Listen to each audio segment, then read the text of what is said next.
الحمد لله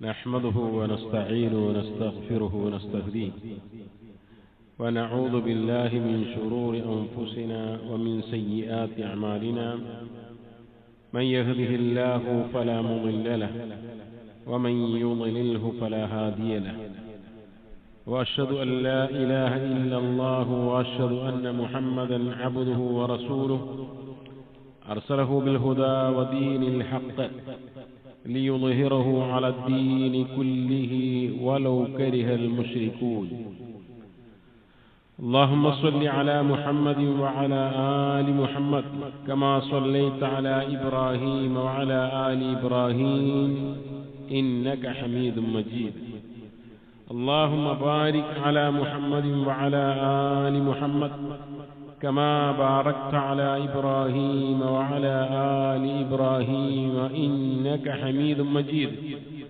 أما بعد فإن خير الحديث كتاب الله وخير السنن سنن محمد صلى الله عليه وسلم وشر الأمور محدثاتها وكل محدثة بدعة وكل بدعة ضلالة وكل ضلالة في النار يا أيها الذين آمنوا اتقوا الله حق تقاته ولا تموتن إلا وأنتم مسلمون يا أيها الذين آمنوا اتقوا الله وكونوا مع الصادقين പ്രിയനിറഞ്ഞ സഹോദരി സഹോദരങ്ങളെ, അള്ളാഹുവിനെ സൂക്ഷിച്ച് ജീവിക്കണേ എന്ന് ഉണർത്തുകയാണ്. മക്കയിൽ നിന്നും വളരെ വിദൂരമായ വടക്ക് ഭാഗത്തുള്ള ഒരു പ്രദേശം ഗിഫാർ ഗോത്രം, ജുൻദുബ് ഇബ്നു ജുനാദ എന്ന പേരുള്ള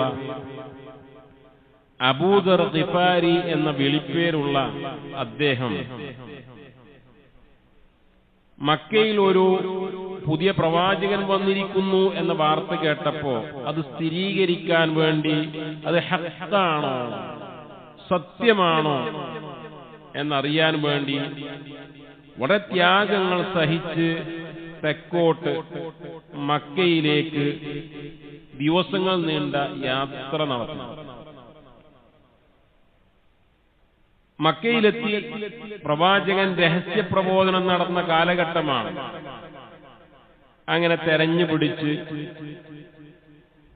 അബ്ദുള്ളയുടെയും ആമിനുടെയും മകനായ മുഹമ്മദും റസൂലുള്ളാഹ് ആണ് എന്ന് അദ്ദേഹത്തിന് ബോധ്യമാകും.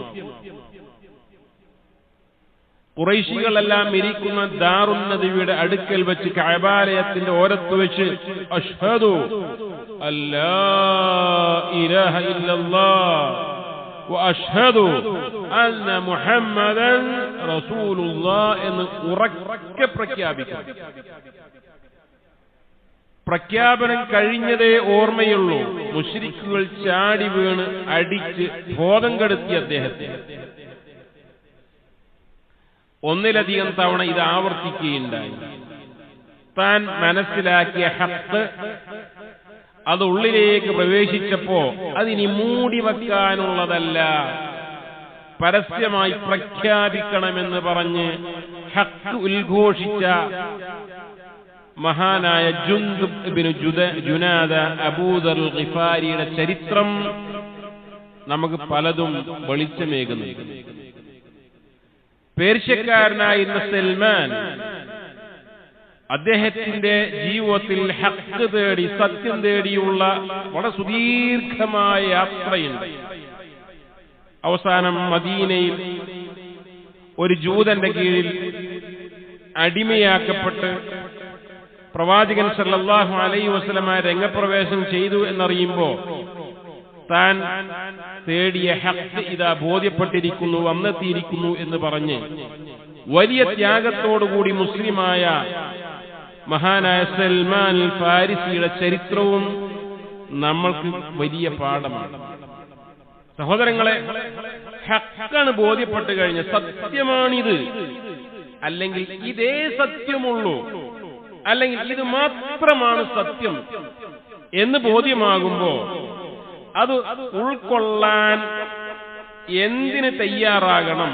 ആളുകൾ ഒഴുകുന്നത് പോലെ ഒഴുകിയാൽ പോരാ. ഒന്നൊരു മനസ്സമാധാനത്തിനാണ്. അൽഹംദുലില്ലാഹ്, ഞാൻ ഈ ഹഖിലെത്തിയല്ലോ. അതേപോലെ തന്നെ അള്ളാഹുവിന്റെ സഹായത്തിന് വിധേയമാകണം. ഹഖുള്ള ആളുകൾക്ക് ഉണ്ടാകുള്ളൂ.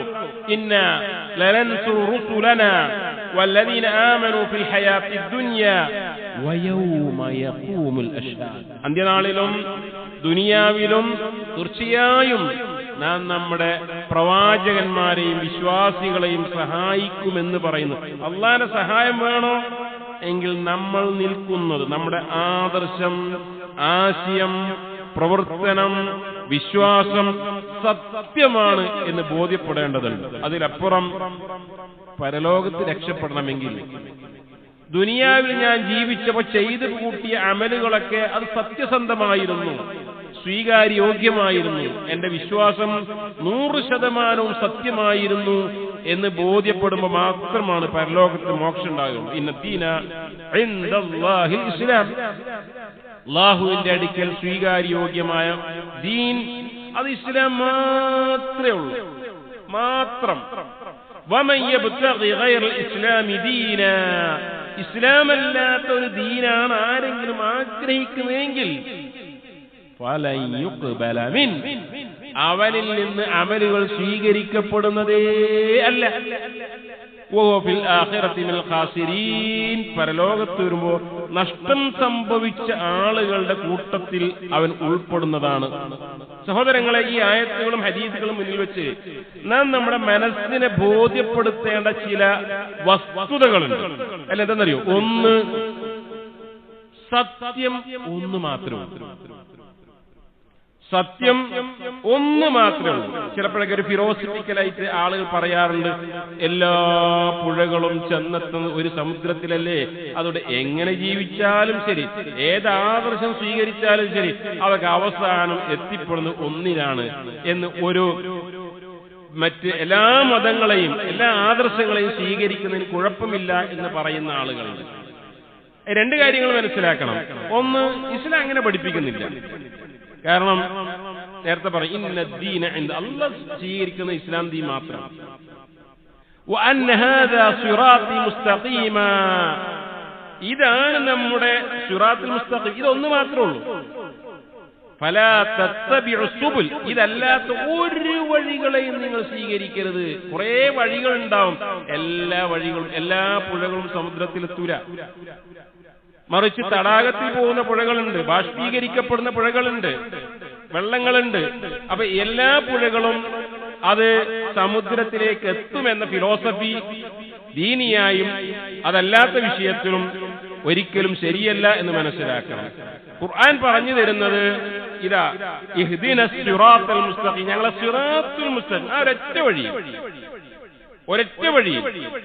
റസൂൽ പറഞ്ഞു, ഒരു വര ഇങ്ങനെ വരച്ചിട്ട് ഇതാണ് സ്വർഗത്തിലേക്കുള്ള വഴി, ഇതിന്റെ ഇരുഭാഗത്തും കുറെ വഴികളുണ്ട്, അതിലൂടെ ഒന്നും പോകരുത് നിങ്ങൾ. ആ ഓരോ ഉപറൂട്ടിലും പിശാചുകളെ പിടിച്ചു വലിക്കാൻ ശ്രമിക്കുന്നുണ്ട്. പല വഴികളിലൂടെയും പോയാൽ ഒരു വഴിയിലൂടെ മാത്രമേ പോവുള്ളൂ. അതാണ് വിജയത്തിന് നിദാനം. അപ്പോ നാം നമ്മുടെ മനസ്സിനെ ബോധ്യപ്പെടുത്തേണ്ടത് സത്യത്തിന്റെ വഴി ഒന്ന് മാത്രമേ ഉള്ളൂ. ഇത് പറയുമ്പോ അതിന്റെ വിശാലമായ വീക്ഷണത്തിൽ മനസ്സിലാക്കുന്നത് ചില അഭിപ്രായ വ്യത്യാസങ്ങളുണ്ടാവും, പ്രത്യേകിച്ച് കർമ്മശാസ്ത്ര വിഷയം.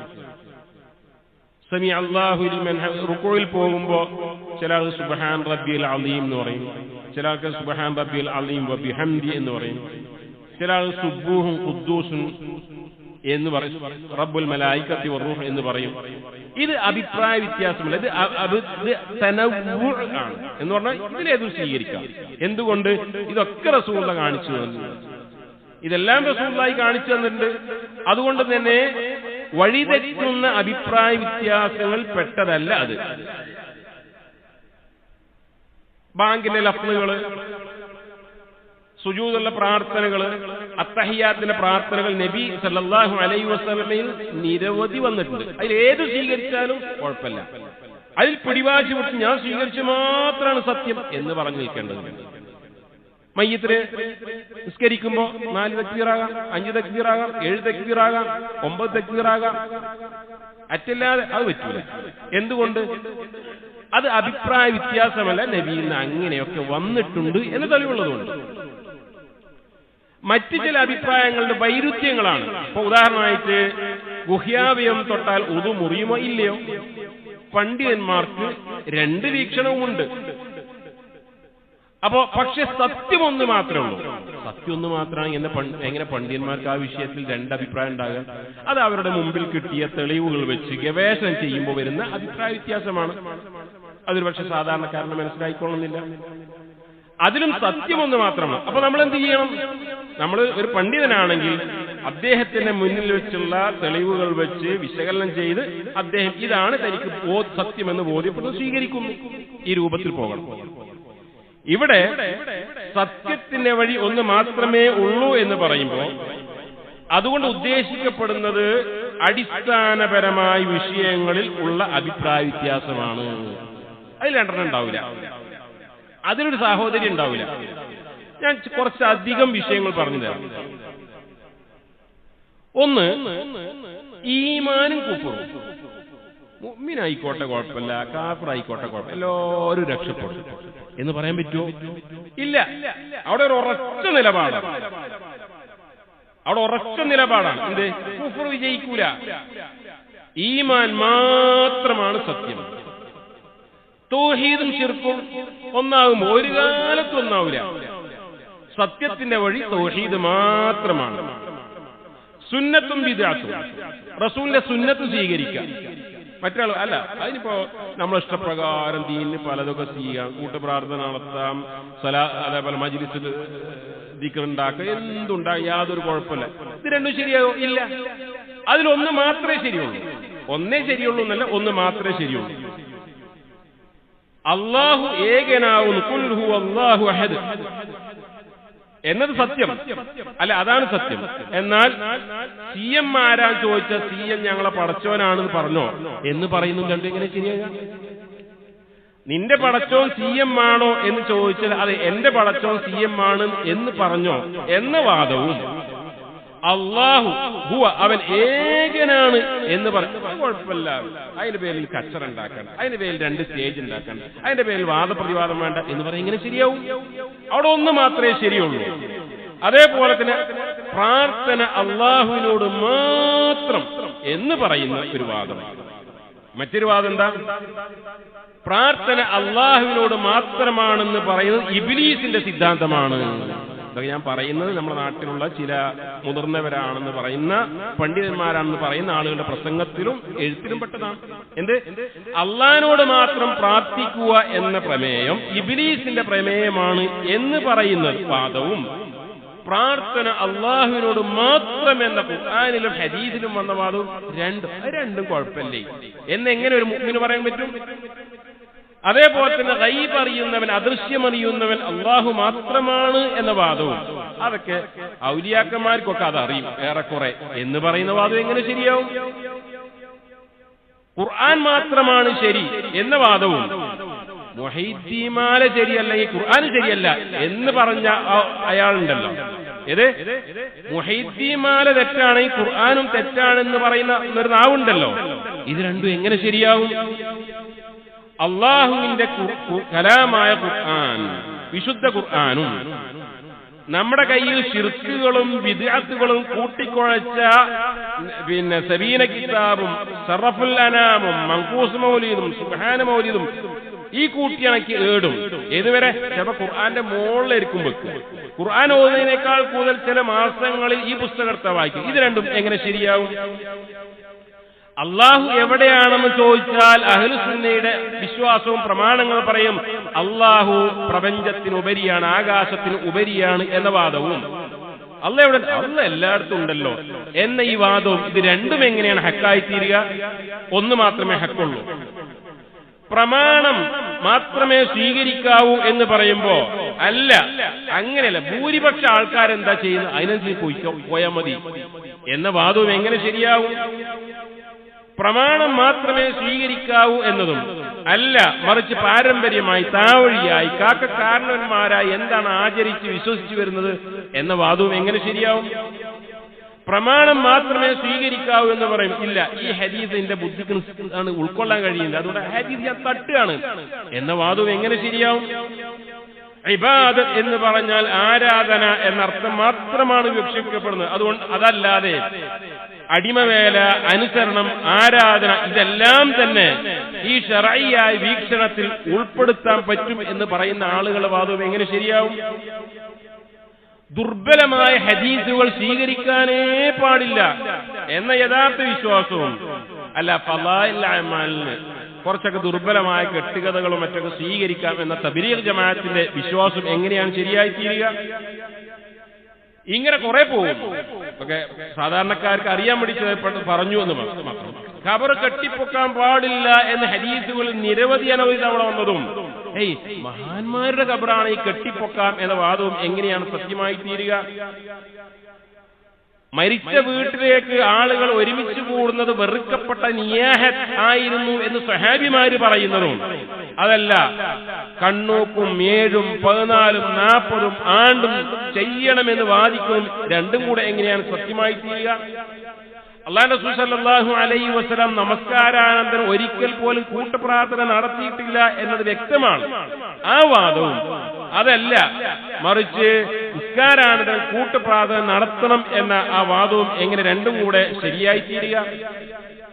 അല്ലാഹുവിന്റെ റസൂൽ സല്ലല്ലാഹു അലൈഹി വസല്ലം ഇപ്പോഴും ജീവിച്ചിരിക്കുന്നുണ്ട്, ഹാദിറാകും.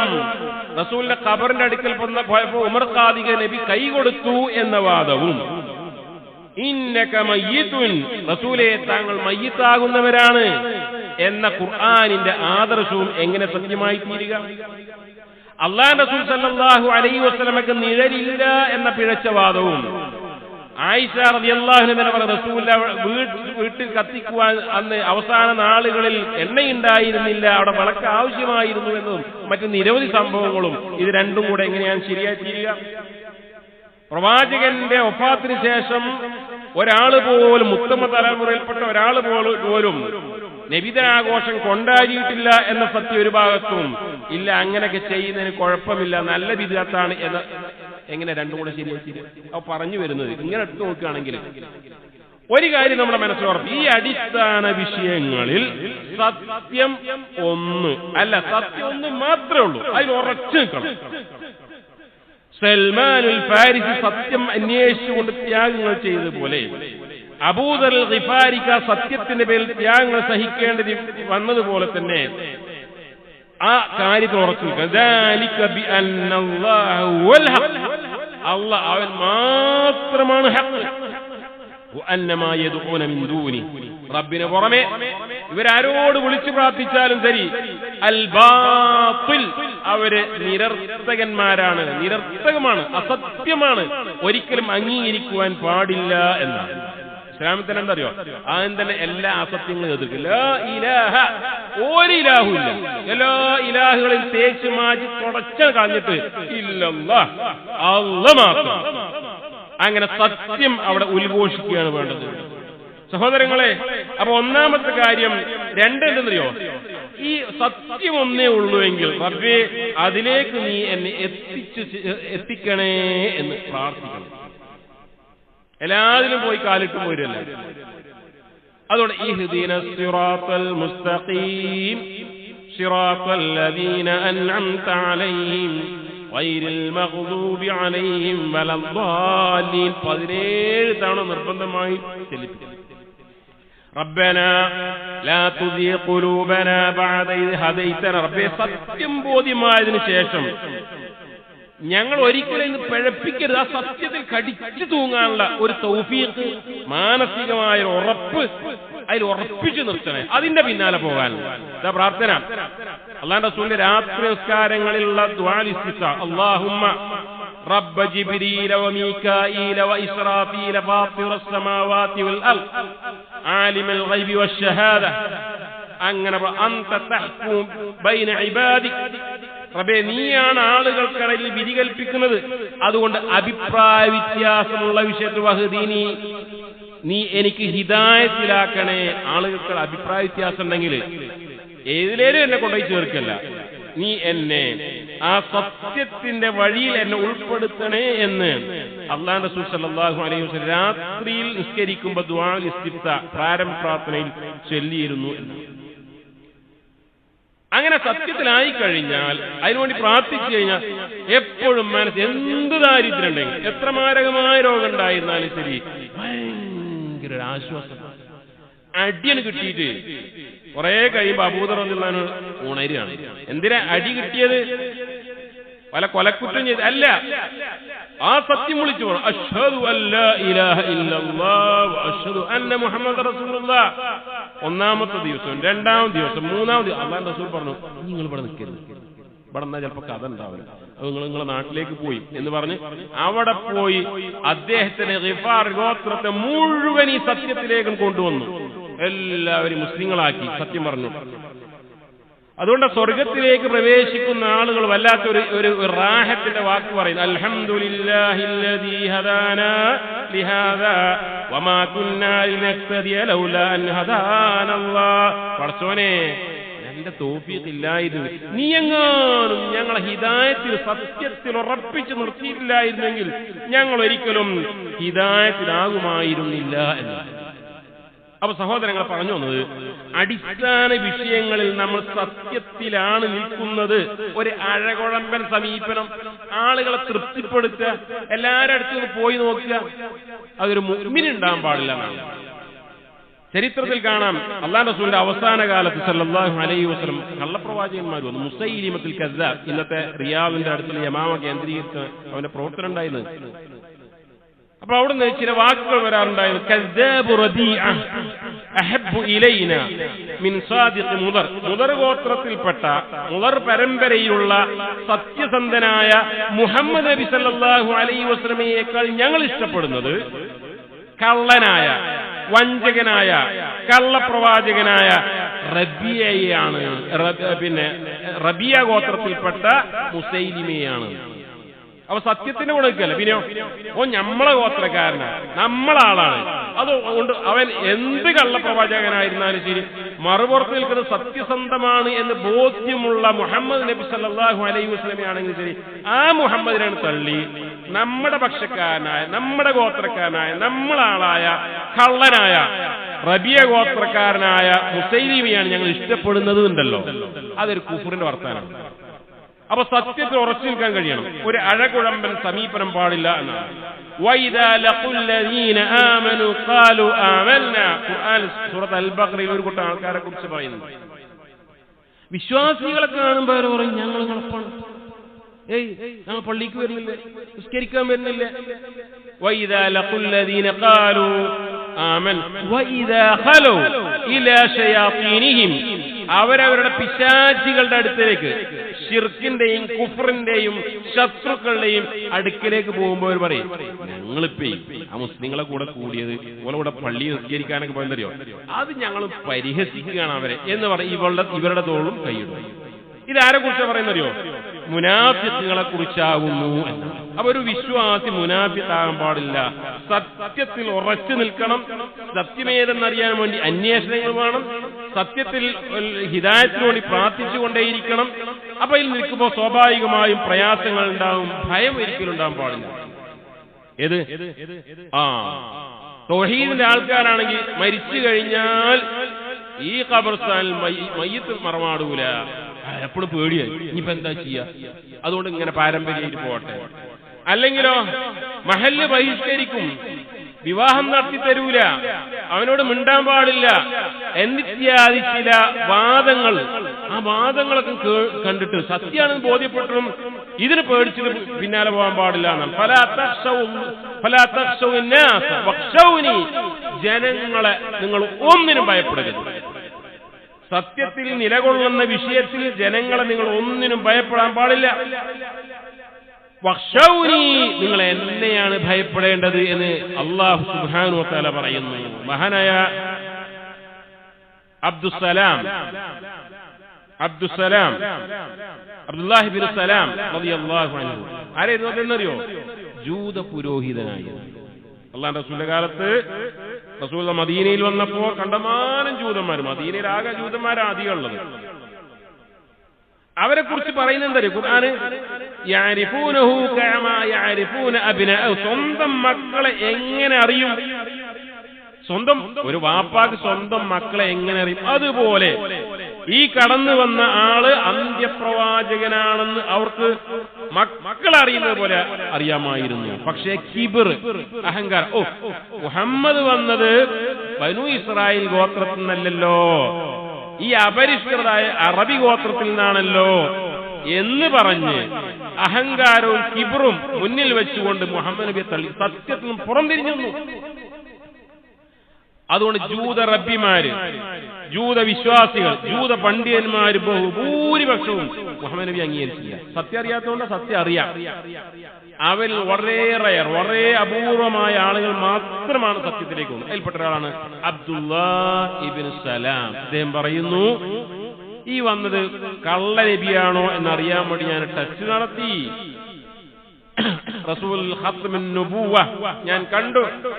റസൂലുള്ളാഹിയുടെ വാക്ക് ആദ്യമായി ഞാൻ കേൾക്കുമ്പോ, ജനങ്ങളെ നിങ്ങൾ എഴുന്നേൽക്കുക, നിങ്ങൾ നിസ്കരിക്കുക, സലാം വ്യാപിപ്പിക്കുക, അത്ഇഉത്തആം ജനങ്ങൾക്ക് ഭക്ഷണം കൊടുക്കണേ, വബ്ശുസ്സലാം സലാം നിങ്ങൾ വ്യാപിപ്പിക്കണേ, ജനങ്ങൾ രാത്രി കിടന്നുറങ്ങുമ്പോൾ നിങ്ങൾ നിസ്കരിക്കണേ എന്ന ആ വാക്ക് കേട്ടപ്പോ, ഖത്മുൻ നുബുവത്തിന്റെ അടയാളം കണ്ടപ്പോ എനിക്ക് പൂർണ്ണമായ ബോധ്യമായി ഇത് മുഹമ്മദ് റസൂലുള്ളയാണ് എന്നുള്ളത്.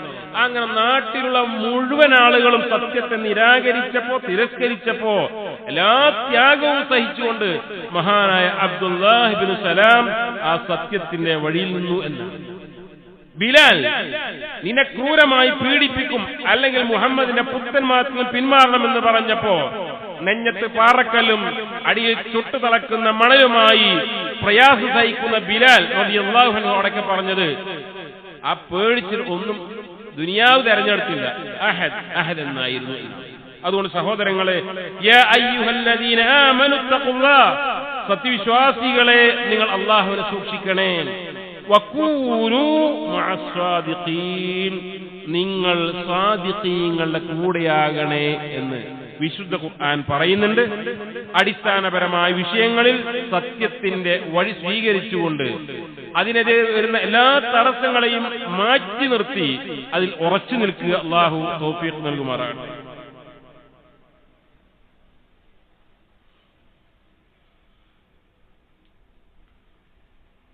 അൽഹംദുലില്ലാഹ് വസ്സലാത്തു വസ്സലാം അലാ റസൂലില്ലാഹ് وعلى آله وصحبه أجمعين أما بعد اتقوا الله عباد الله. അല്ലാഹുവിനെ സൂക്ഷിക്കണേ എന്ന് ഒരിക്കൽ കൂടി ഓർമ്മിപ്പിക്കുക. സത്യസന്ധന്മാരായ സന്മാർഗം ലഭിക്കപ്പെട്ട വിശ്വാസികൾ അല്ലാഹു സുബ്ഹാനഹു വ തആല നമ്മെല്ലാവരെയും ഉൾപ്പെടുത്തുമാറാകട്ടെ. സഹോദരങ്ങളെ, ഒരു കാര്യം സത്യമാണെന്ന് പറഞ്ഞാൽ, ഇപ്പൊ ഒരു കർഷകനെ സംബന്ധിച്ചിടത്തോളം അയാൾ ഒന്നോ രണ്ടോ തവണ ഒരു വളമിട്ട് അതിൽ 100% അയാൾ വിജയം വരിച്ചു എന്നറിയുമ്പോൾ എല്ലായിടത്തും അയാൾ പറഞ്ഞു നടക്കും. എന്തിനെ? അത് മറ്റുള്ള ആളുകൾക്ക് ഗുണം കിട്ടിക്കൊള്ളട്ടെ. ദുനിയാവിന്റെ കാര്യത്തിൽ അങ്ങനെ ഒരു സാധനം വാങ്ങി, നല്ല ക്വാളിറ്റിയുള്ള സാധനമാണ്, പ്രൈസ് വളരെ കുറവാണെങ്കിൽ നമ്മൾ അറിയുന്ന ആൾക്കാരോടൊക്കെ പറയാം, ആ കടയിൽ പോയിക്കൊള്ള സാധനം വാങ്ങിക്കൊള്ളാം. സത്യത്തിന്റെ വിഷയത്തിൽ, ഹഖിന്റെ വിഷയത്തിൽ ഒരു വിശ്വാസി തനിക്ക് സത്യമാണെന്ന കാര്യങ്ങൾ പ്രമാണങ്ങളുടെ അടിസ്ഥാനത്തിൽ ബോധ്യപ്പെട്ട് തെരഞ്ഞെടുത്തു കഴിഞ്ഞാൽ അതിന്റെ കൂടെ നിൽക്കാൻ സാധിക്കണമെന്ന്. നേരത്തെ മുനാഫിക്കുകളെ കുറിച്ച് പറഞ്ഞതുപോലെ വിശ്വാസികളെ കാണുമ്പോൾ അവരെ തോളിൽ കൈയിട്ടുകൊണ്ട്, വിശ്വാസികളെ ശത്രുക്കളായ കുഫറിന്റെയും ശിർക്കിന്റെയും വാക്താക്കളെ കാണുമ്പോൾ ഞങ്ങൾ ഇവരെ പരിഹസിക്കാൻ വേണ്ടി ചെയ്തതാണെന്ന് പറഞ്ഞോട്ട് അങ്ങനെ ഉണ്ടാകാൻ പാടില്ല. അത് ബോധ്യപ്പെടുത്തണം മനസ്സിന്. കൂട്ടുപ്രാർത്ഥന നടത്തും, എന്നായിക്കോട്ടെ, അങ്ങനെ.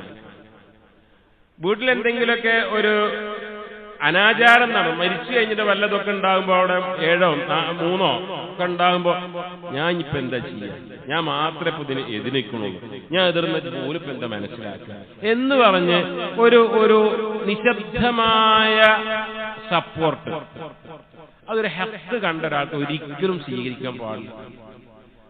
അതേപോലെ തന്നെ ഓരോ വിഷയത്തിലും തന്റെ മനസ്സിൽ ഉള്ള സത്യം അതിന് മൂടി വെച്ചുകൊണ്ടോ ആ സത്യത്തെ പൂർണ്ണമായി സ്വീകരിക്കാതെയോ എല്ലാതിന്റെ കൂടെയും കൂടിക്കൊടുക്കുക എന്ന ലാ തകൂനു ഇമ്മാ, നിങ്ങൾ കൂടെ കൂടികളാകരുത് എന്ന ആ പ്രഖ്യാപനം നമ്മൾ മനസ്സിലാക്കാൻ സാധിക്കേണ്ടതുണ്ട്.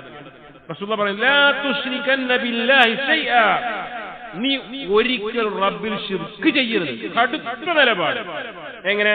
വൈൻ കുത്തിഅത, നിന്നെ പീസാക്കിയാലും കൈകാലുകൾ വിഭിന്നമായി ഛേദിക്കപ്പെട്ടാൽ, ഫിർഔന്റെ സാഹിര്യങ്ങളെ ഫിർഔൻ കഷ്ണം കഷ്ണമാക്കിയതുപോലെ നീയും അത്തരം ഒരു പീഡനത്തിന് വിധേയമായി കഴിഞ്ഞാലും ശരി, മുഹൈദ്ദീൻ ബദരീങ്ങളെ മമ്പർത്തങ്ങളെ എന്ന് പറഞ്ഞ് അല്ലാത്ത ആൾക്കാരോട്, വിഗ്രഹങ്ങളോട്, പ്രതിഷ്ഠകളോട് അവർക്ക് നേർച്ച സമർപ്പിക്കുന്ന, അവരുടെ മുമ്പിൽ സുജൂദ് ചെയ്യുന്ന, അവരോട് ആരാധിക്കുന്ന, അള്ളാഹുവിന് വകവെച്ചു കൊടുക്കേണ്ട അവകാശം മറ്റുള്ള ആളിൽ കൊടുക്കുന്ന ഒരാളാകാൻ പാടില്ല. വൈൻ കുത്തിയ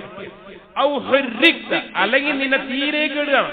ഇബ്രാഹിം നബി അലൈഹി സ്വലാത്തു വസ്സലാമിനെ അഗ്നികുണ്ഡത്തിലേക്ക് എറിഞ്ഞതുപോലെ നിന്നെ അഗ്നികുണ്ഡത്തിലേക്ക് എറിയപ്പെടാം.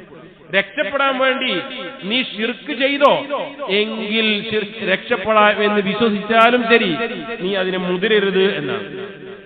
യാ അയ്യുഹല്ലദീന ആമനു തഖുല്ലാഹ വകൂനൂ മഅസ് സ്വാദിഖീൻ, സത്യസന്ധരുടെ കൂടെ സപ്പോർട്ട് ചെയ്യാൻ, അവരെ സഹായിക്കാൻ, ആ ആദർശത്തെയും ആ ആശയത്തെയും സപ്പോർട്ട് ചെയ്തുകൊണ്ട് അത് മറ്റുള്ള ആളുകളിൽ പ്രചരിപ്പിക്കുവാനും പ്രസരിപ്പിക്കുവാനുള്ള ഒരു ശേഷിയാണ് നിങ്ങൾക്ക് വേണ്ടത്. യാ അയ്യുഹല്ലദീന ആമനു തഖുല്ലാഹ വകൂലൂ ഖൗലൻ സദീദാ, നിങ്ങൾ സത്യസന്ധമായ നേരായത് ചൊവ്വായത് മാത്രമേ പറയാവൂ എന്ന് വിശുദ്ധ ഖുർആൻ നമ്മളെ ഉണർത്തുന്നുണ്ട്. അതുകൊണ്ട് ഒരു വിശ്വാസി എന്നുള്ള നിലയിൽ യഥാർത്ഥ വിശ്വാസവും അതേപോലെ തന്നെ ഹഖും സ്വീകരിച്ച ആളുകൾക്ക് മാത്രമേ ദുനിയാവിലും ആഖിറത്തിലും രക്ഷയുള്ളൂ എന്ന് മനസ്സിലാക്കി ആ ഹഖ് ഉൾക്കൊള്ളുവാനും അത് പ്രചരിപ്പിക്കുവാനും നാം ശ്രമിക്കുക. അല്ലാഹു തൗഫീഖ് പ്രദാനം ചെയ്യുമാറാകട്ടെ. ദീനീ വിഷയങ്ങളിൽ സംശയങ്ങളില്ലാതെ, ഊഹാപോഹങ്ങളില്ലാതെ, തെറ്റിദ്ധാരണകളില്ലാതെ ദീനെ മനസ്സിലാക്കുവാനും ദൃഢവിശ്വാസത്തോടുകൂടി ദീനെ മുറുകെ പിടിക്കുവാനുള്ള തൗഫീഖ്, ഈമാനികമായ തൗഫീഖ് റബ്ബ് സുബ്ഹാനഹു വ തആല നമുക്ക് പ്രദാനം ചെയ്യുമാറാകട്ടെ.